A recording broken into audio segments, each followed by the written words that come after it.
March 2 திங்கட்கிழமை. கிறிஸ்துவின் அன்பு. உமது நேசம் திராட்சரசத்தை பார்க்கிலும் இன்பமானது. உன்னத பாட்டு 1-2. கர்த்தருடைய அன்பை எதற்கு ஒப்பிடலாம் என்று தியானித்த பக்தன், பொன் செல்வங்களுக்கு ஒப்பிடலாமா அல்லது அரண்மனைகளுக்கும் அந்தஸ்துகளுக்கும் ஒப்பிடலாமா என்றெல்லாம் எண்ணியிருந்திருக்க கூடும். முடிவாக அவருடைய நேசத்தை திராட்சரசத்துக்கு ஒப்பிடுவதை பார்க்கிறோம். காரணம் என்ன? திராட்சை பழம் பிழியப்படும் போது செந்நிறமாக அந்த சாறு வடிகிறது. இயேசு தன்னுடைய அன்பின் உச்சேதத்தை வெளிப்படுத்த விரும்பிய போது திராட்சை பழம் பிழியப்படுவது போல கல்வாரி சிலுவையிலே பிழியப்பட்டார். அடிக்கப்பட்டு நொறுக்கப்பட்டு தன்னுடைய கடைசி சொட்டு ரத்தத்தையும் ஊற்றி கொடுத்தார். அந்த அன்புக்கு இணையான அன்பு ஒன்றுமே இல்லை. இயேசு கிறிஸ்துவனுடைய அன்பை தியானிக்கும் போது அவர் நம்மோடு இருக்கிற தெய்வமாய் அன்பு கூர்ந்ததை உணர்கிறோம். நமக்காக எல்லாவற்றையும் சிருஷ்டித்த சிருஷ்டிகர்த்தராய் அவரை காண்கிறோம். தகப்பனைப் போல மனம் இறங்குகிற அன்பை காண்கிறோம்.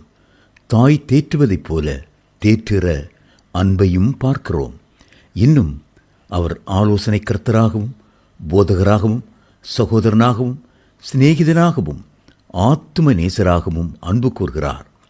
அந்த எல்லா வகையான அன்பை பார்க்கிலும் கல்வாரி சிலுவையிலே அடிக்கப்பட்டு நொறுக்கப்பட்ட அன்பு ஒப்பிடவே முடியாதபடி மிக பெரியதாயிருக்கிறது. ஆகவேதான் அவருடைய நேசம் திராட்சரசத்தை பார்க்கிலும் இன்பமானது என்று வேதம் சொல்கிறது.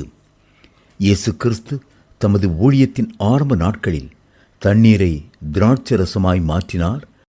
திருமண வீட்டில் ஏற்பட்ட குறைவை நிறைவாக்கி அற்புதம் செய்தார். அந்த திராட்சை ரசத்தை ருசித்தவர்கள் எல்லாரும் முந்தின திராட்சை ரசத்தை பார்க்கிலும் பிந்தின திராட்சை ரசம் இனிமையாயிருக்கிறதை கண்டார்கள்.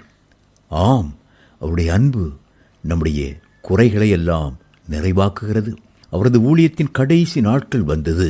கெத்செமனே தோட்டத்துக்கு செல்வதற்கு முன்பு தன் சீஷர்களோடு கடைசியாக போஜனம் பண்ணினார். திராட்சரசத்தை கையில் எடுத்து, இது உங்களுக்காக சிந்தப்படுகிற என்னுடைய புது உடன்படிக்கையின் இரத்தமாயிருக்கிறது என்றார். ஆம், ஊழியத்தின் ஆரம்பத்தில் தண்ணீரை திராட்சரசமாக்கினவர் முடிவிலே திராட்சரசத்தை தம்முடைய இரத்தம் என்றும் கூறினார். சீஷர்கள் அன்றைக்கு அந்த அர்த்தத்தின் ஆழத்தை புரிந்து கொள்ளாமல் இருந்திருக்கக்கூடும். ஆனால் மறுநாள் கல்வாரி சிலுவையிலே ஆணிகள் கடாவப்பட்டு சவுக்கினால் அடிக்கப்பட்டு முள்முடி சூட்டப்பட்டு விலாவிலே குத்தப்பட்டு தன் சரீரத்தை பிழியப்பட ஒப்பு கொடுத்த போதுதான் அவருடைய நேசம் திராட்சரசத்தை பார்க்கிலும் இன்பமானது என்பதை சீஷர்கள் அறிந்து கொண்டார்கள். தேவ பிள்ளைகளே, உங்களுக்காக தன்னையே அர்ப்பணித்து அந்த தேவகுமாரனை நோக்கி பாருங்கள். அவருடைய சரீரத்தில் இருந்து சொட்டு சொட்டாய் வழிவதும் கிழிக்கப்பட்ட விலாவிலிருந்து வெளிவருவதும் கடாவப்பட்ட ஆணிகள் வழியாய் கசிந்து வருவதும் அவருடைய அன்பே ஆகும்.